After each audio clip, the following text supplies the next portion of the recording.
trabalho, para muitas pessoas, aquele cargo, ele era estável, a pessoa ficava 20, 30 anos nesse cargo. Essa não é mais a realidade nem a busca das pessoas. Nós vamos ter aí intergerações trabalhando juntas e há, sim, conflitos e diferenças de valores, de expectativas, de formas de trabalho.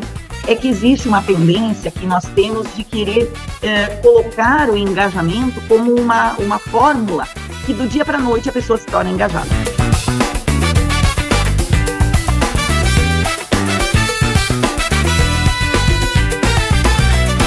Olá, pessoal, boa tarde.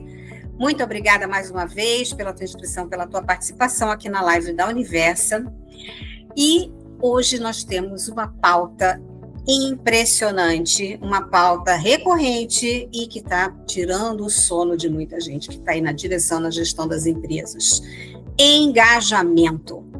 Comprometimento das pessoas em executar e realizar suas atividades, suas tarefas, de preferência dentro dos prazos.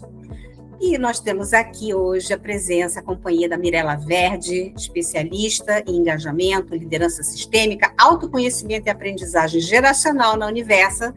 Bio dela, mini bio, currículo e as credenciais já estão aqui correndo em alguma parte nessa gravação. Mirela, muito obrigada pelo convite que você aceitou, por estar aqui, por fazer parte do time da Universa também. E quero muito te escutar, Mirela. Nosso tempo aqui, que não é muito generoso, mas é o ideal para as pessoas poderem ter acesso a esse conteúdo de valor. Quais são os teus comentários, Mirela? O que você entende que justifica esse fenômeno da falta de comprometimento, do desengajamento das pessoas? Com você, minha cara. Oi, Sueli, muito obrigada aí pela oportunidade, eu que agradeço aí o convite, enfim, né? E falando de desengajamento, isso é um calo, né, no pé de muito gestor, muito dono de empresa, onde ouvimos falar, então, dessa falta de comprometimento, de engajamento, de entrega profissional para trazer resultados que todo gestor, dono de empresa espera. Existem alguns fatores que estudos já demonstram que podem estar impactando nesse desafio. Nós temos, primeiramente, um assunto que eu estudo muito e que tenho praticado nas empresas, é a questão da expectativa de vida cada vez mais alta, e aí as pessoas estão ficando nas empresas mais tempo.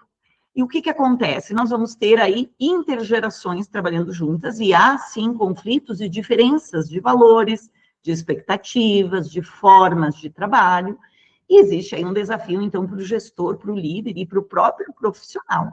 Como fazer essa inter-relação fluir. Nós temos também, acredito que é uma outra causa, um fator, um pressuposto aqui que pode ser o causador desse desengajamento, é que existe uma tendência que nós temos de querer colocar o engajamento como uma fórmula que do dia para a noite a pessoa se torna engajada. E o engajamento, Sueli, ele é muito mais, e quem nos ouve aqui, ele é muito mais uma construção. Como é que eu faço para que as pessoas consigam se engajar? Eu preciso construir, fortalecer os elos que existem, e nós vamos falar um pouquinho mais quais são os elos do engajamento, a gente traz aqui algumas referências, fechar alguns ralos, ou seja, para onde está indo aquilo que deveria ser bom. Então, existem alguns sugadores aí de engajamento, a gente vai olhar o que atrapalha isso tudo. E a gente tem a questão da liderança, que muitas vezes ela é um pouco complacente. O que é isso? Se acomoda. Se acomoda no próprio desenvolvimento, se acomoda no olhar do time, ela não consegue, daqui a pouco, questionar se aquele processo até então funcionando continua valendo nos dias de hoje. E nós vamos embasar tudo isso, tecnologia na mudança acelerada do mundo, do mercado, da ciência, do número de informações. As pessoas estão tendo acesso a muita informação. E as pessoas estão sábias, né? E aí o gestor que tinha aquela questão do comando e controle, todo mundo vai fazer o que eu mando, isso não existe mais. Então as pessoas estão aí se questionando. Essa empresa vale a pena? Está me dando aquilo que eu quero, né? E nós vamos falar do outro lado também. E você profissional, né? Tem o gestor que precisa olhar e construir esse engajamento, mas tem você profissional. Como é que você está buscando o teu desenvolvimento e esse alinhamento com a cultura da empresa, porque é uma relação, né, de 50-50. Precisamos ganhar todos, o profissional e o gestor, o dono da empresa. Então, existem esses principais fatores que a gente pode considerar. Resumindo, essa aceleração de informações, de tecnologia, de mudança até de modelo de negócio, as gerações múltiplas trabalhando juntas, e o líder que se acomoda, né? Ou até mesmo o dono da empresa, muitas vezes, que se acomoda com processos que envolvem pessoas já obsoletos, porque as pessoas são diferentes, né? As pessoas têm novas demandas. É natural nós termos essa transformação contínua. E a cultura da empresa, ela precisa também entrar nessa transformação, ela tem que ir se adaptando a isso tudo. Então, é uma construção, Sueli, não é uma coisa assim, é uma receita, o que eu preciso para engajar meu time? Você precisa começar. E aí a gente vai trazer aqui muitos caminhos para essa construção. Perfeito, Mirela.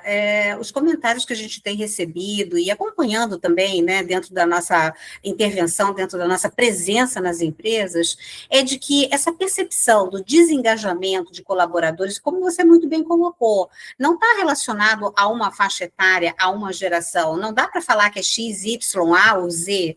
Não, o desengajamento ele está se instalando, ele já se instalou. É um comentário, uma queixa recorrente, cada vez mais forte dos empresários. E a percepção é de que ela se agravou de uma certa maneira com o fim da pandemia, ou seja, nós tivemos ali uma janela de 2 anos de pandemia que parece que levou as pessoas para um pensamento diferente, ou para questionar a forma como vinham trabalhando até então. E exatamente. Agora, nos dias de hoje, a gente vê que realmente esse fenômeno ele se instalou e, como você muito bem colocou, está muito na mão do gestor, do empresário, do dono, enfim, de quem está cuidando daquele negócio para aquele negócio dar certo, tentar resolver essa equação, né, Mirela? Exatamente. A saúde mental é um desafio também que entra hoje nas empresas e que veio, sim, pós-pandemia. Eu até lembro muito de perceber e lembrar do tempo e nas leituras que a gente faz, que o trabalho, anos atrás, era o centro do ser humano. Hoje, o trabalho ele é um dos pilares da vida de uma pessoa. Por quê? Porque a pessoa também foi buscar o equilíbrio, a saúde física, mental, o lazer, a maior convivência com a família. Então, o trabalho, ele não passa a ser mais o centro, embora ele seja um pilar muito importante e estruturante. O que isso é desafiador para algumas pessoas que não veem o trabalho dessa forma. Tem pessoas ainda que a gente percebe que não se dá conta que sem o trabalho a gente não consegue praticar nossas habilidades, se tornar uma pessoa realizada, construir os nossos sonhos, né, enfim, conquistar. Mas ele não é mais aquele centro, porque nós sabemos, Sueli, nós somos da geração um pouco mais velha, o trabalho, para muitas pessoas, aquele cargo, ele era estável, a pessoa ficava 20, 30 anos nesse cargo. Essa não é mais a realidade nem a busca das pessoas. E não importa a idade. Eu tenho mais de 50 anos e também não busco ficar numa função apenas, num trabalho. Eu busco esse todo, essa busca de diversas áreas, esse conhecimento um pouquinho mais amplo e sistêmico. Então, sim, é uma questão de ser humano que quis olhar para a sua vida de uma forma um pouquinho mais equilibrada. Talvez em vistas da questão da possibilidade de perda que aconteceu ali com essa pandemia, com o luto de muitas pessoas. A gente teve outras crises pelo Brasil, até no Rio Grande do Sul mesmo, que fizeram a pessoa se questionar o que vale a pena, né? Então, por exemplo, nós vamos falar aqui trabalhos tóxicos, ambientes negativos, liderança controladora, isso tudo, as pessoas, independente da idade, elas não querem mais, né? Diretamente assim, elas não querem mais. Então, como é que a gente consegue harmonizar isso tudo? Precisa da mudança dos dois lados. Não é uma coisa que daqui a pouco as pessoas vão mudar do dia para a noite o jeito que é. Mas é preciso diálogo, e aí a gente vai trabalhar depois nos caminhos que nós temos. Então, sim, tem um fator histórico aqui da situação de pandemia, de perdas, o próprio cenário econômico, novos negócios surgindo, e as pessoas querendo selecionar um pouquinho mais as escolhas que elas fazem. Pautados, né, Sueli, o número de informação acessível ali na internet faz as pessoas também entenderem o que elas querem, né? Nem todos conseguem, naquela gama de informações, selecionar muito bem as fontes, que a gente sabe que tem fonte de tudo, mas as pessoas começam a ficar mais espertas, como eu digo, né? Então, não serão mais, digamos, submissas a alguns padrões de atuação profissional, de atuação de líder, de se matar pelo trabalho, né, Sueli? Tem que ter um propósito, tem que ter um porquê. Então, essa falta de clareza do porquê que a pessoa está fazendo aquilo, onde é que isso vai levar, ela é as causas também do desengajamento. O trabalhar para viver, né, Mirela? E não viver para trabalhar, né? Não viver para trabalhar. E talvez algumas pessoas ainda, sim, estejam nesse padrão, mas a gente percebe que quem está buscando evolução e, sei lá, daqui a pouco teve um baque na sua vida e começou a se dar conta, não é isso que eu busco para mim, eles estão questionando empresas, questionando líderes. Os empresários estão se questionando se a sua seleção de pessoas está adequada, porque a gente sabe que tudo começa quando você traz para dentro da empresa uma pessoa. Há ainda ali uma falta de clareza do perfil daquela pessoa, porque daqui a pouco eu não conheço muito a minha cultura, como é que eu traduzo a minha cultura, para na hora de selecionar uma pessoa explicar o que eu faço e como eu gostaria que as pessoas agissem aqui dentro da minha empresa. Dá uma liga também, né? Conectar com boas pessoas que tenham alinhamento com o que a empresa acredita, né? Com o que ela entrega, com o que ela valoriza, né, Mirela? Exatamente, porque às vezes eu penso numa empresa, entro lá e eu não vejo que aquilo que eu imaginava daquela empresa está me fazendo bem, né? Não se identifica. A pessoa seleciona um profissional sem muita clareza, muito diagnóstico sobre aquela personalidade e ela percebe que o perfil não é adequado para aquela tarefa. Perfeito. Então, é uma construção, realmente, isso aí. Isso tudo me faz aqui pensar em como é importante agora, Mirela, a gente olhar para a pergunta do empresário, dar um espaço aqui para a gente responder pontualmente essa questão. Engajamento. Comprometimento, compromisso com resultados, com métricas, realmente está na pauta. Acredito que hoje, independente do porte ou do segmento da empresa, essa preocupação está instalada.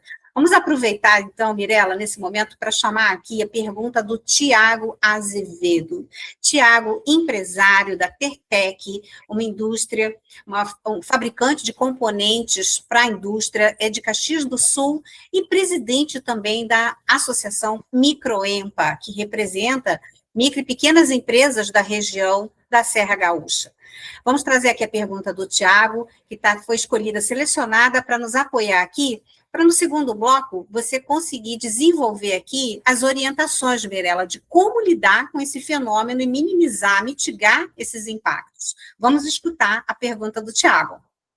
Olá, pessoal, tudo bem? Sou o Tiago de Azevedo, estou o presidente da Microempa, que é a maior associação das micro e pequenas empresas aqui do Rio Grande do Sul. Nós somos mais de 13.000 associados e já aproveito para agradecer o espaço aí que a Sueli nos oportunizou em estar fazendo aí esse questionamento. Hoje eu vejo que as empresas de micro e pequeno porte, elas acabam sofrendo bastante porque o planejamento estratégico de hoje está muito diferente ao que era no passado, e não me refiro a um passado muito distante, um passado próximo.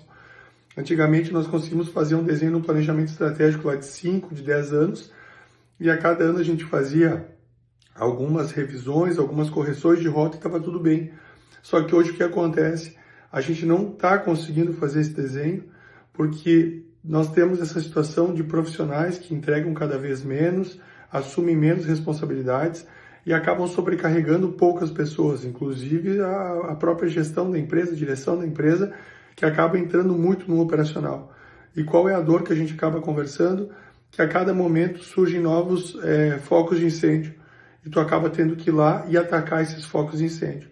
E essa dor, como a gente participa aí de ações junto à prefeitura, junto ao estado, federações e junto à União também, a gente está percebendo que é um movimento, não é só de uma micro e pequena empresa, né? A gente está lá com um plano de cidade, um plano de estado, que a gente não consegue executar ou dar continuidade conforme gostaria, porque a cada novo momento surge um foco de incêndio que a gente tem que correr a apagar. e aquela ação que era para ser simples, ter início, meio e fim, a gente não consegue finalizar ou acaba retardando a finalização dela, por mais que ela foi uma ação planejada.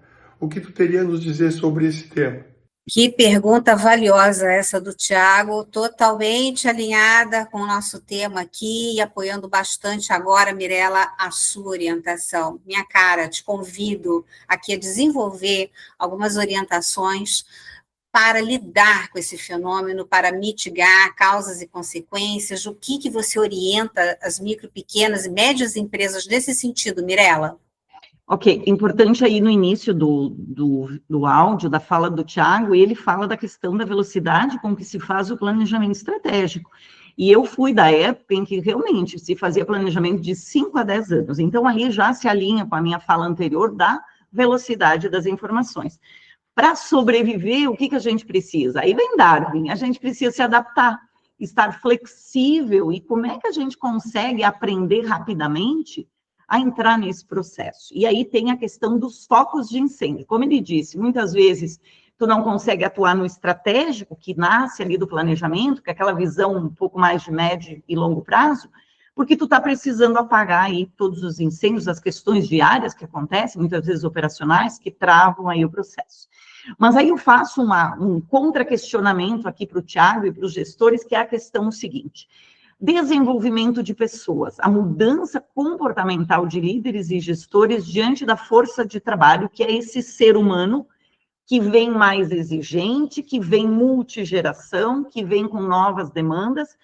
Isso também é um foco de incêndio, né, Sueli? Então, como é que a gente também olha para isso? Porque ele deixou de ser, um dia vamos treinar as pessoas, um dia vamos olhar para os líderes.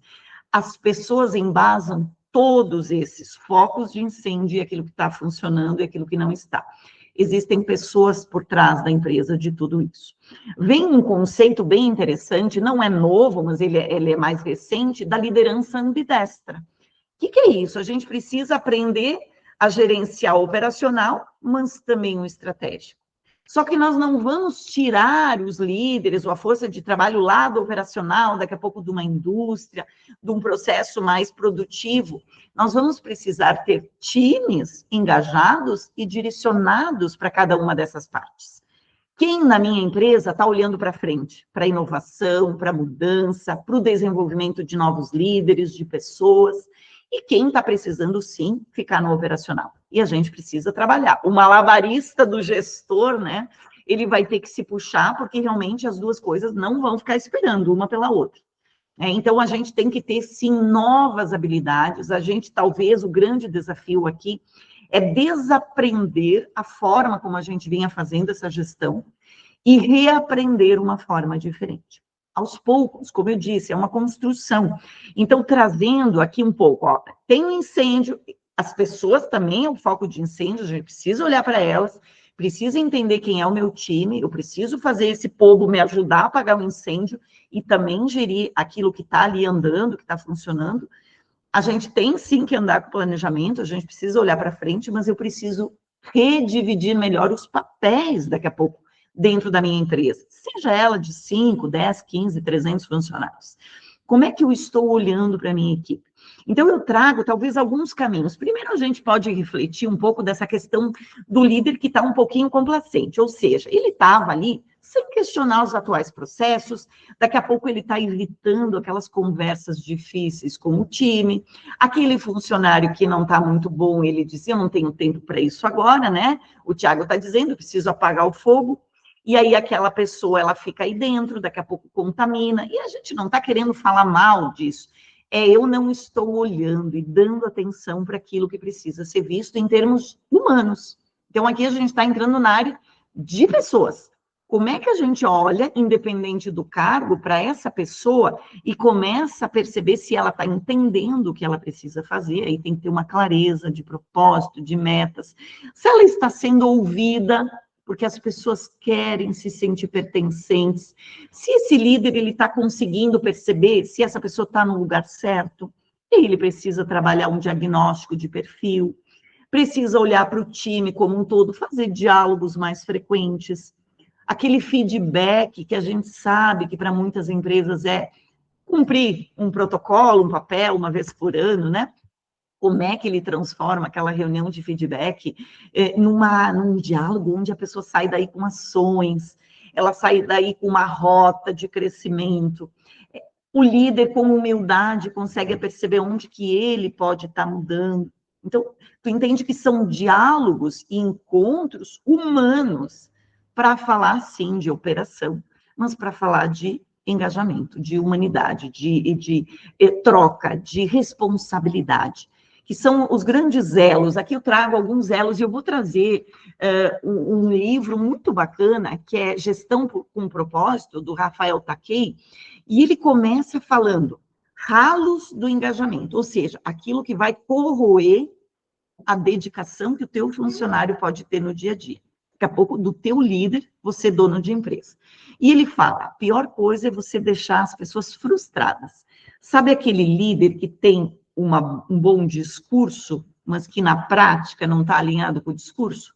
As pessoas vão se frustrando, elas não vão começar a dizer o seguinte, não adianta fazer nada, porque é sempre a mesma história. A gente tem a questão da estagnação, então as pessoas hoje buscam se sentir crescendo, se sentir que estão melhores do que ontem. Outro ralo é a desvalorização. Daqui a pouco, assim, o quanto eu valorizo aquele funcionário. E é salário? Nem sempre. Então, eu preciso entender o que para ele é se sentir valorizado. E nós não vamos falar do pior ralo, que é a própria agressão. Agressão verbal na comunicação, o descaso, o ambiente tóxico. Então, a gente está aqui, não é para sacrificar o líder nem o gestor, mas é o lado de quem tem o poder de decisão. Vou entrar no outro ralo do desengajamento que tem a ver com o funcionário. O funcionário que acha que só a empresa precisa pagar curso para ele, que só a empresa precisa perceber aonde ele pode se encaixar melhor, aquele funcionário que se compara, né, que tem ciúme daqui a pouco da promoção do colega, a vítima, né? Então, a gente entra nesse outro perfil tóxico, que é um ralo do desengajamento. Quando a gente vai para pensar nos elos do engajamento, então a gente tem aqui outra fala, a gente tem o seguinte, como é que eu consigo ter um bom elo de engajamento? É quando eu me sinto pertencendo àquela empresa. Saber parte, eu participo das decisões, nem todas a gente consegue fazer todo o funcionário participar. Mas existe um questionamento sobre o que ele imagina que possa ajudar o trabalho dele no processo? O que ele imagina que daqui a 3 anos ele pode estar fazendo e para isso ele se coloca à disposição, né? Então você faz essa pessoa se sentir pertencente. A pessoa precisa perceber que ela tem que ter compromisso. Tem gente que fala, minha empresa não é ONG, e é verdade. A gente não pode ter aquele funcionário que acha que só a empresa tem que dar, né? Então, o quanto eu preciso mostrar para ele que ele tem uma relação de ganha-ganha, mas ele precisa entregar. E isso é a cobrança contínua e humana, né? A gente sabe de líder que diz o seguinte, eu dou autonomia para o meu time, o pessoal se vira. Dependendo da maturidade do profissional, isso soa como abandono.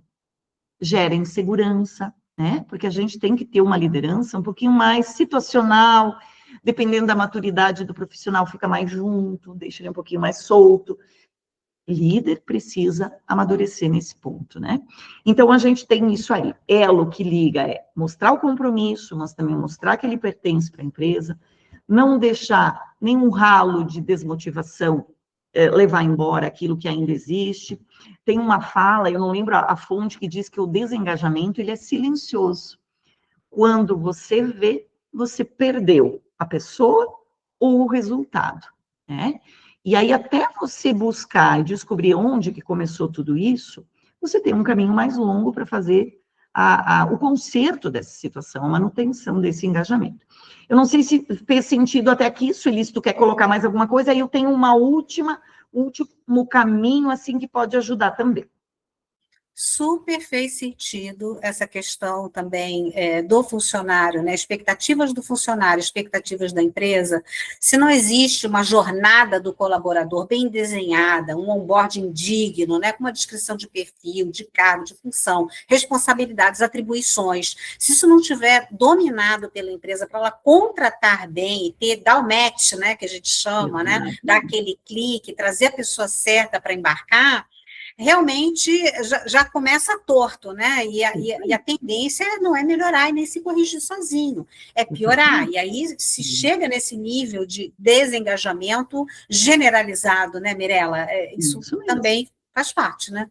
Esse onboard, tu tem que preparar, inclusive, quem está lá dentro, porque quantas pessoas, e isso eu tive experiência na prática, trabalhando com recrutamento, o time que está lá dentro acaba afetando e excluindo os novos colaboradores, porque não prepara-se a equipe para receber essas novas pessoas. Porque, claro, se forma aquele time mais coeso, o pessoal já está acostumado, já conhece o processo, aí vem uma pessoa nova. Existem pessoas empáticas, naturalmente, a gente sabe, vai acolher aquele funcionário e tal, naturalmente, sem o líder fazer nada. Mas talvez haja times que precisem, sim, de uma preparação. Como é que o líder acolhe isso, esse time, e diz, pessoal, nós vamos receber uma pessoa nova, ele vai fazer isso, porque há um certo desconforto, daqui a pouco uma insegurança quando chegam essas pessoas. E aí a engrenagem anda, né, Sueli? Assim como pelo bem cresce, pelo mal vai se disseminando tudo isso, né?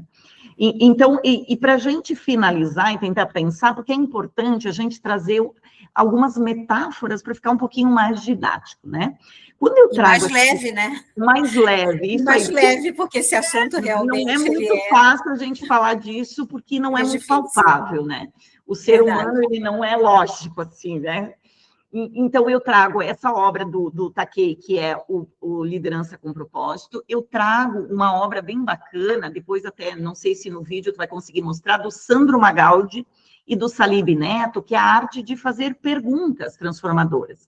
Então, como é que o gestor, o líder e o próprio profissional conseguem sair do reclamação, né, daquela mimimi que a gente fala, porque não está certo, que ninguém se engaja, porque essa empresa não sei o quê, para a gente sair do questionamento. Como é que eu faço perguntas? Então, ao invés de dizer por que as pessoas não querem trabalhar, eu posso perguntar que tipo de líder eu preciso ter, que empresa eu tenho que oferecer para que as pessoas se engajem mais. E, às vezes, Sueli, nós não temos as respostas.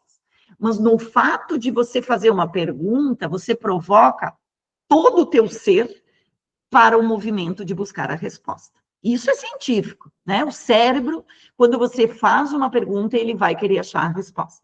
E aí o teu filtro passa a ser essa resposta, a solução. Porque onde está meu foco hoje? Se ele está só no problema, né? Então não quer dizer que a gente não vai falar do problema, mas eu estou focando no problema, na reclamação, na pessoa desengajada, ou eu estou me fazendo perguntas? Como é que isso muda? Né? Como é que eu transformo? Isso que não está legal. Então, essas perguntas, elas são muito importantes. Trazer aqui, eu trago, né, a capacidade física do profissional, do gestor, de estar aí com energia, de ter a sua qualificação técnica, é muito importante. Mas a gente precisa buscar a capacidade cognitiva, de criar, de refletir, de criticar, de poder questionar. Será que até agora é isso que deu certo? Vai dar certo até quando? Né, Sueli? Tem uma fala muito legal que eu amei quando eu ouvi, porque eu tinha aquela fala assim, time que está ganhando não se mexe. Até que alguém me disse, time que está ganhando e não se mexe, ganha até quando? Olha que legal, né? Então, ou seja, daqui a pouco eu preciso estar sendo proativa e perceber até quando isso que até estava tudo bem, né? Começa, quando daqui a pouco a minha concorrência, ela pega e, já andou na frente. Quando o profissional que eu não estou olhando vai para uma outra empresa, e eu perco um talento incrível que daqui a pouco eu investi um tempo, porque eu não olhei para ele. Então, a gente tem algumas coisinhas que a gente precisa olhar. E eu, como profissional, autoconhecimento. A gente não pode achar que aquilo que a gente estudou até agora, né? Eu já tenho 2 canudos, né? Isso me garante. A gente está garantido, a gente precisa ir buscar, a gente precisa se qualificar, a IA vem aqui, vem agora, né, para todas as gerações, não existe limite para você aprender a usar a inteligência artificial.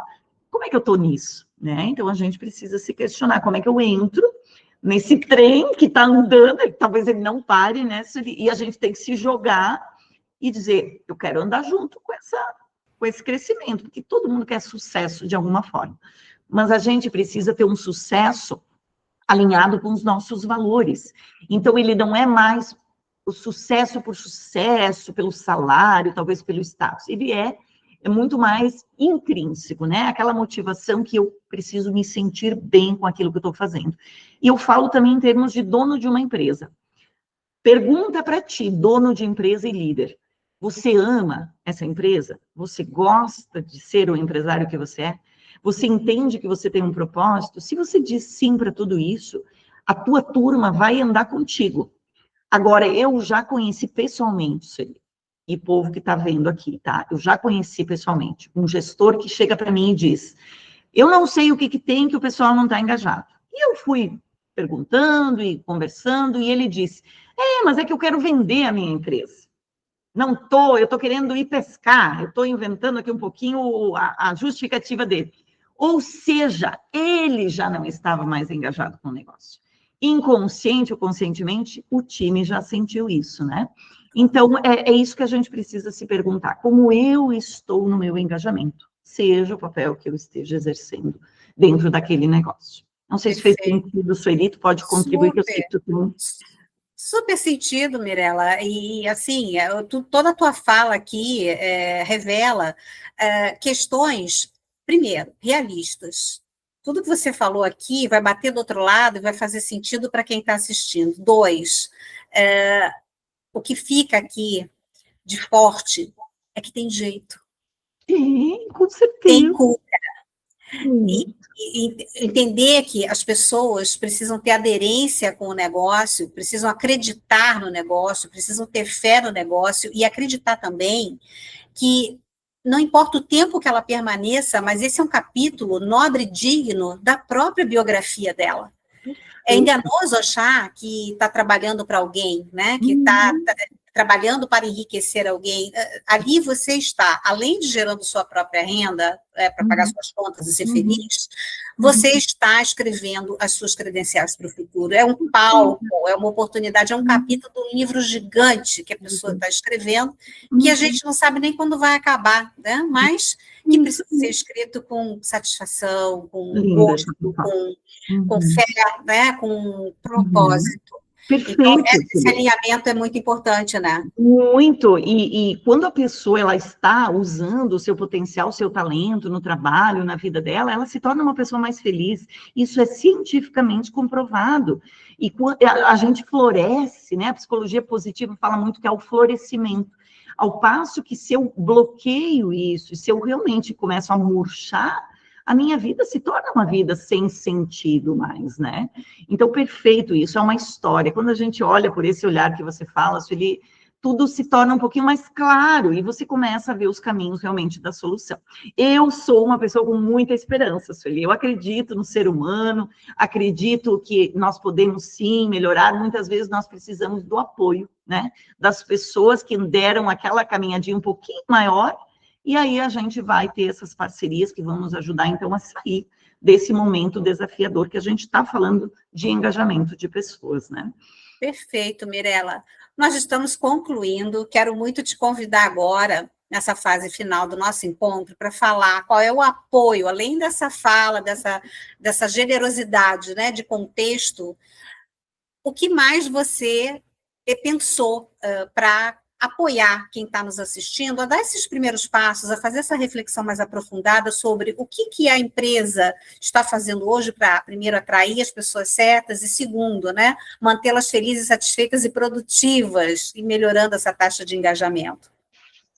Eu tenho feito nas empresas, Sueli, o meu trabalho, ele vai ao encontro exatamente dessa união das pessoas. Então, há uma promoção de encontros os treinamentos que a gente conhece, o velho treinamento, que você bota as pessoas numa sala e você mostra lá um conteúdo, ele também foi atualizado. O que nós precisamos hoje? Reunir as pessoas para se conhecerem. É o primeiro passo, onde nós podemos trabalhar que cada funcionário que está aí possa conhecer o colega, conhecer o seu líder, o líder conhecer os seus funcionários a nível pessoal, porque é isso que vai conectar as pessoas. Então, nós precisamos promover ambientes de conexão. Nós estamos conectados tecnologicamente e nos afastamos da conexão humana. Isso já é também comprovado. E as pessoas estão sedentas desse contato humano. A partir desse diálogo, você promove experiências, os treinamentos podem ser desafios que você coloca alinhados com o que a pessoa faz, você promove com que o líder comece a trabalhar o perfil estratégico das pessoas, mesmo que elas tenham cargos operacionais.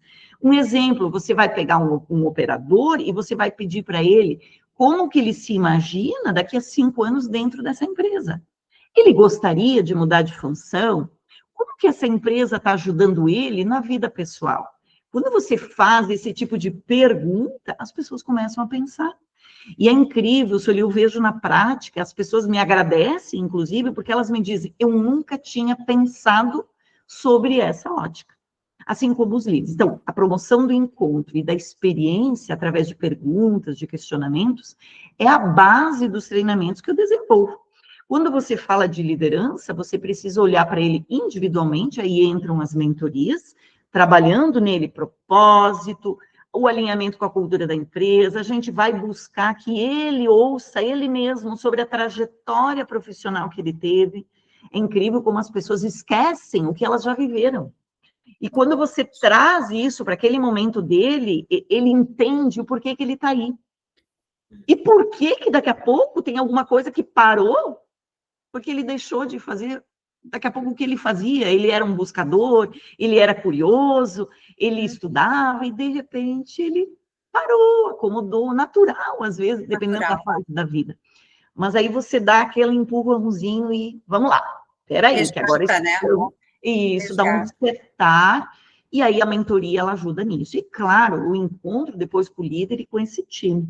E sempre a gestão, a direção da empresa acompanhando todo esse processo. Uma questão bem importante que vem mudando também o olhar da empresa é o RH se tornar mais estratégico. Então, o RH, o departamento em si, mesmo que você tenha internamente uma seleção, ou você busque uma consultoria para selecionar e desenvolver pessoas, esse RH, ele deixou de ser só operacional.